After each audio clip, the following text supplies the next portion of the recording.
Friends, there are about 10-ish weeks left in the year. And I don't know about y'all, but when the end of the year get here, I get crazy about my reading goals. I'm about to stress myself out.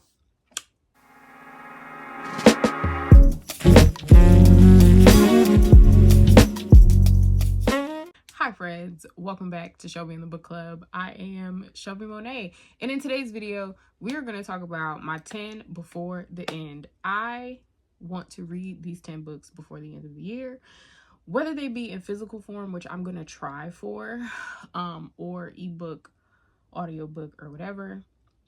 These are the books. Before we get started, everything will be linked down below in the underneath bar. If you're new here, it is called the underneath bar because it is underneath the video. That'll have all of the links, book information, and anything else that I may mention in this video. Don't forget to like, comment, and subscribe, and let's get into it for real this time. So these books are in no particular order, but I'm just gonna pull from the pile and let's get into it. First, we have Miracle at St. Anna by James McBride. I have read this book before, but I want to read it again. I am currently, as I'm recording this, reading, I can grab it, Song Yet Sung by James McBride. And if you guys have been following me for a long time, you know he's one of my favorite authors. I love him, and reading Song Yet Sung again is making me remember how much I love him. Not that I really forgot, but sometimes revisiting your favorite authors like work from before just feels good. It's nostalgic. I feel like the better I get at reading, the more I want to read the things that made me fall in love with reading to begin with. So I want to read Miracle at St. Anna again. You guys may be familiar with this because it is a Spike Lee joint too, which is a phenomenal reader. So this tells the story of 4 Buffalo soldiers from the United States Army's Negro 92nd Division. They find themselves separated from their unit and behind enemy lines in Italy during World War II. It's well written. I can't wait to read it again. The Message by Ta-Nehisi Coates. I started this and I had to put it down because I know this is going to send me for a loop. Like his writing, let me calm down. I'm getting excited. I cannot wait to read this. It is a book pick for my podcast that I have with my book bestie Jess, called the League of Extraordinary Readers. So that's another reason why I'm kind of holding off a bit, but I will be able to read it soon. I think I'm gonna read and listen to it at the same time. Ta-Nehisi Coates narrates the audiobook, but the quote in this that got me says, "Haunt. You've heard me say this word a lot. It is never enough for the reader of your words to be convinced. The goal is to haunt, to have them think about your words before bed, see them manifest in their dreams, tell their partners about them the next morning, to have them grab random people on the street, shake them and say, 'Have you read this yet?'"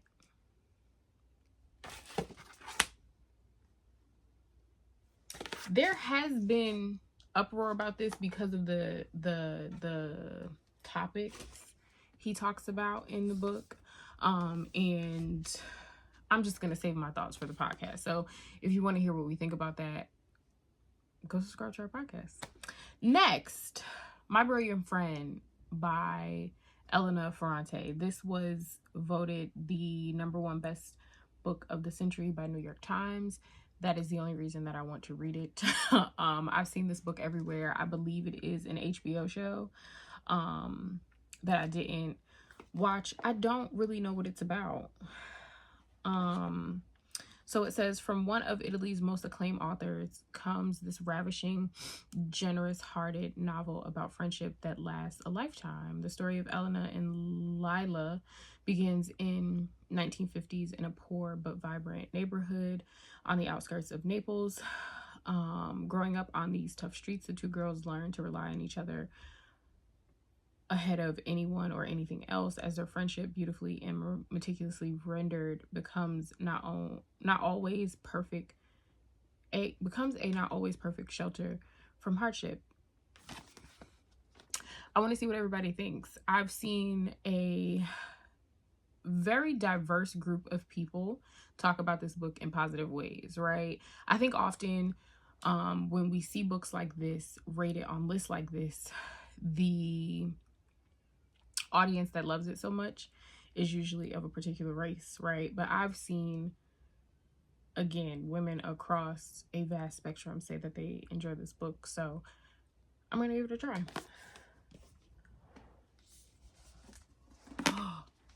Do you guys watch my reading vlogs?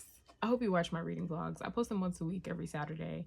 And a couple of Saturdays ago, there was a vlog out where I went to the book event for this book. This is Black Utopias by Erin Robertson. Let's get into this cover art. I mean, seriously. A long time ago, I may or may not have said that if there is a Black person, specifically a Black woman on the cover, I'm buying it. Here we are.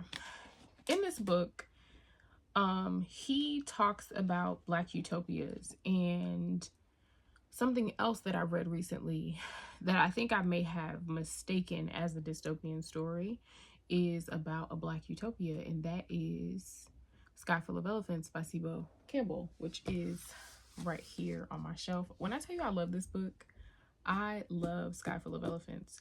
And a lot of the reason why I love Sky Full of Elephants is because it takes a dystopian story and flips it on its head, right? Like, what if the aftermath of the world is actually a place that is safe for Black people, right? That's what this talks about, amongst a lot of other things. Go watch the review video for it. Also, if you follow me on Instagram, shameless plug, I did interview him along with my friend Emily Rumble, who is a bibliotherapist. My gosh, today I know words. She is a bibliotherapist, and we talked to him about that book. With that said, talking to him even more about why he wrote Sky Full of Elephants, why he chose to do certain things, and his depiction of Black community made me want to read this even more. So it says, when the brilliant preacher Albert Cleage Jr., I think that's how you say that, founded the innovative church known as the Shrine of the Black Madonna in Detroit, he had an audacious goal to combine Afrocentric Christian practice with radical social projects to transform the self-conception of its members. Central to this endeavor was the shrine's chancel mural of a Black Virgin and child, that the icon of a nationwide liberation movement that would come to be known as Black Christian nationalism. Someone commented on that particular vlog and was like, is Erin's writing anything like him speaking? Because I didn't know I could grow weary or tired or something like that. And everything ain't for everybody, and this is not going to be a book that's for everybody. This is my kind of carrying on. This is my kind of carrying on. This is my kind of mess. Because one thing that he said that stood out to me, right, in reference to the Shrine of the Black Madonna, is if Jesus's mother can be Black, what other possibilities are out there for us? What else can be? I'm excited to read that. And I know it's going to send me for a loop. I know it is. Paradise by Toni Morrison. This also because of Sibo Campbell. So he loves Toni Morrison. I don't think anybody that actually loves literature, Black literature to be specific, doesn't love Toni Morrison. What I will say is Toni Morrison is not something that you read for leisure. Toni Morrison is something that you read to work. I have said in a few videos before that I think there are levels to reading, right? And I think people take that as an insult often because it implies that you don't have the things that you need in order to read certain things. And to be honest with you, that is true, right? It's not that you're not smart, but sometimes you just don't have the things, right? Which is why I want people to read diversely. Toni Morrison is not an author that you jump into because you're not just going to be reading her work one time. Toni Morrison is very poetic in her writing, but she also wants you to do the work. She is very clear on the fact. And I speak about her in the present because I don't think her spirit is ever gone. I think we can open plenty of books by Black authors and find Toni Morrison, right? Alongside being able to open her books and to find her. I think she is very clear on the fact that she writes for us because she wants us to see ourselves and to be able to heal ourselves. And that is not easy, right? So she is not easy reading. And I think there are things that you could read first to lead you up to this, right? Just like there are probably things that you could read to lead you up to this kind of nonfiction, right? So consider that. But there are nods to Paradise in Sky Full of Elephants, which made me want to go back and revisit it.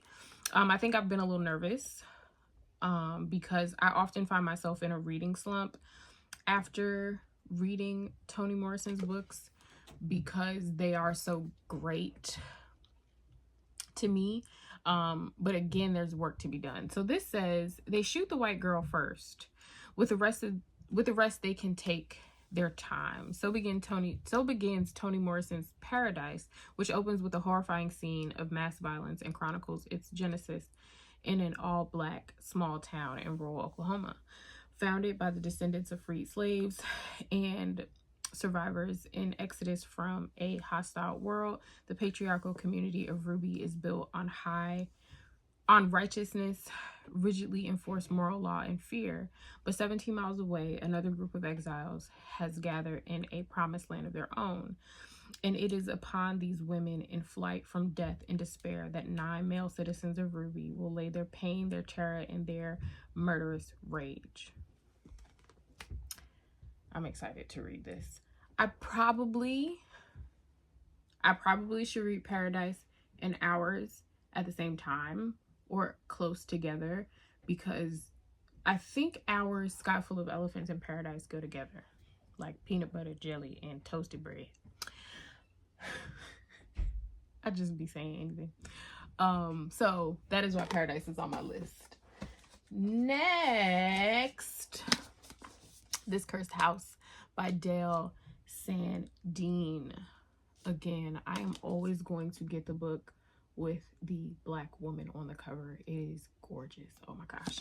This tells the story of 27-year-old Gemma Barker. It is 1962. She is desperate to escape her life in Chicago and the spirits she has always been able to see.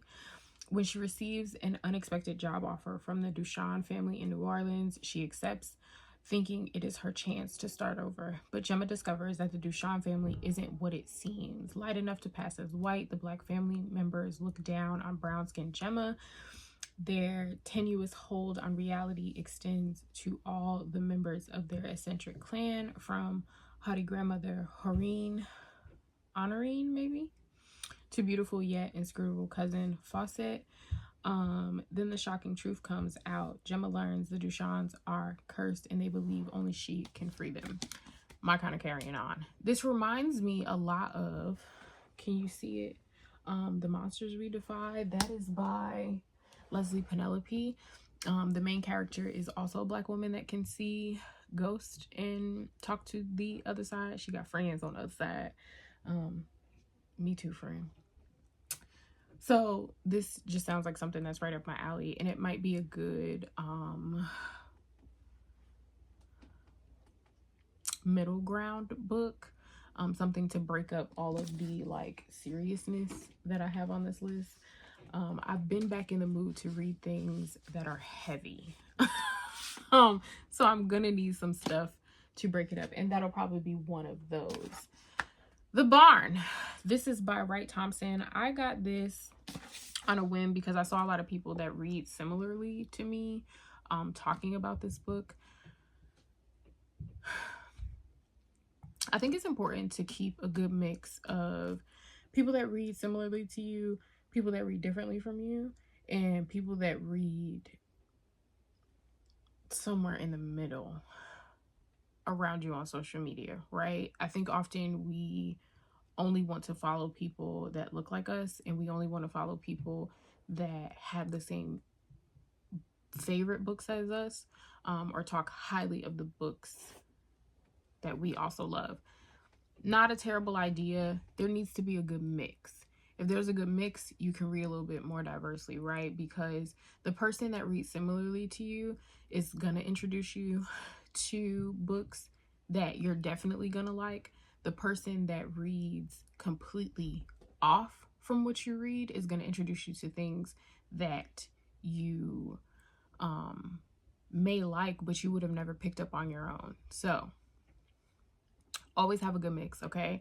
This, I can't remember his name right now, but he is a book content creator. He is from Mississippi. He reads similarly to me, as in we both really enjoyed James by Percival Everett. He likes Jesmyn Ward. I love Jesmyn Ward. He probably loves Jesmyn Ward, but these are just some examples of where we connect, right? He talked about this book and he talked about how good it was. So I just bought it. Not only because of him, it was him and a few other people too, where I was like, okay, y'all talking about it enough. I'ma just get it. I'ma just get it. I'ma just get it. This says The Secret History of a Murder in Mississippi. Now, I am a very smart girl. I didn't put the pieces together that the murder that they were talking about was Emmett Till. I said, baby, why ain't nobody told me nothing sooner? Okay, so it says Wright Thompson's family farm in Mississippi is 23 miles from the site of one of the most notorious and consequential killings in American history. Yet he learned of it only when he left the state for college. To this day, fundamental truths about the crime are hidden and unknown, including where it took place and how many people were involved. There is no accident. The cover-up began at once and it is ongoing. This might be something that I have to tandem read, so I will probably do the physical and the audiobook, just to keep up and to be able to annotate and that whole thing. I may do a reading vlog for this one, because I'm sure I'm gonna have a whole bunch of stuff to say. My nails kind of match it. I'm so silly. So that's The Barn. Next, Colored Television by Danzy Senna. I started her other book earlier this year called, what is the name of the book? Come on now. I know y'all gotta list her other stuff in here. There you go. There you go. Caucasia. I put Caucasia down not because the writing was bad, but because it is heavy and I just wasn't in the best mindset to dive into that the way that I want to. But I really want to read Colored Television. I'm really excited. I heard that it was funny. I've also heard some mixed reviews. She is also the wife of Percival Everett. I just know that household is competitive. I know that it is. Maybe it's not. I feel like it is though. So that was another reason why I wanted to get more into her work, because she is his wife. He is her husband. I think it's really cool. He is a phenomenal writer, and I'm excited to see what her writing is like. Again, I already know what it's like, but I'm ready to dive deeper into it. So it says Jane has high hopes that her life is about to turn around after a long, precarious stretch bouncing among sketchy rentals and sublets. She and her family are living in luxury for a year, house sitting in the hills above Los Angeles. The gig magically coincides with Jane's sabbatical, giving her the time and space she needs to finish her second novel, a century-spanning epic her artist husband Lenny dubs her mulatto War and Peace. Finally, some semblance of stability and success seems to be within her grasp, but things don't work out quite as hoped. Desperate for a plan B, like countless writers before her, Jane turns her gaze to Hollywood when she finagles a meeting with Hampton Ford, a hot producer with a major development deal at a streaming network, he seems excited to work with a real writer. And together they begin to develop the Jackie Robinson of biracial comedies. Sounds right up my alley. I also think it's interesting how rooted this is in present day compared to Caucasia. And if I remember reading the synopsises of some of her other work, they seem to be take place in the past. I may be wrong about that, but it was interesting. I usually don't like when books feel too present day, because I live here already. I live in this realm. I don't want to escape to the realm that I'm already in, but I'm gonna give it a chance. I think her writing is going to be worth it. Now, we'll do the heavy one first. The Survivors of the Clotilda. This I mentioned in a nonfiction book that, or video I should say, that I posted a couple of weeks ago. So is it a couple of weeks for y'all? Or no, it was the last video that y'all saw me post, I think, was this one. And it's been on my mind. This is probably gonna be the first one on this list that I read. So this is by Hannah Durkin. It is the lost stories of the last captives of the American slave trade. So the Clotilda is a ship. The Clotilda, the last slave ship to land on American soil, docked in Mobile Bay, Alabama in July 1860, more than half a century after the passage of a federal law banning the importation of captive Africans, and 9 months before the beginning of the Civil War. The last of its survivors lived well into the 20th century. They were the last witnesses to the final act of a terrible and significant period in world history. We have to learn our history. We have to. And there's a lot of talk. I think I mentioned this before. There's a lot of talk about how people don't think that slave ships actually existed. And that's why I want y'all to read more books. Y'all be pissing me off like hell. Do we not know how wood works? Do we ever consider what? Never mind.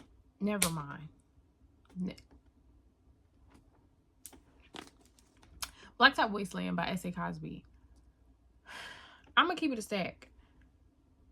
I thought I read this book, and Jess, my podcast host, my book bestie, she read it recently and was telling me about it, and it made me realize I don't think I read it. Maybe I did. I don't know. But I love S.A. Cosby. And I've read all of his other books. He actually has a book coming out next year, which I'm really excited about. There isn't a cover for it yet. So I'm not going to even bother posting it on the screen. But when there's a cover, I'll talk about it in an anticipated reads video or something like that. So Blacktop Wasteland. This was the first time that I had heard of him. I believe this was his first traditionally published book. Not the first book that he wrote, but the first traditionally published.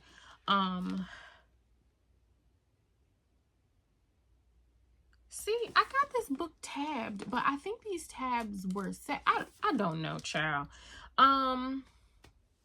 Bug Montag is an honest mechanic, a loving husband, and a hardworking dad. Bug knows there is no future in the man he used to be, known from the hills of North Carolina to the beaches of Florida as the best wheelman on the East Coast. He thought he'd left all that behind, but as money gets tight, his carefully built new life begins to crumble, pushed to his limits by poverty, race, and his own former life of crime. Bug finds himself drawn back into that world. Jess said it was a good time. She said that this was a good, like, another, like, middle ground, something to break up all the heaviness that we like to read. So this is on the list too, and I'm probably gonna read it soon because it's at the top. It's like on my mind. I know I read the book. Dang it, I know I did. I think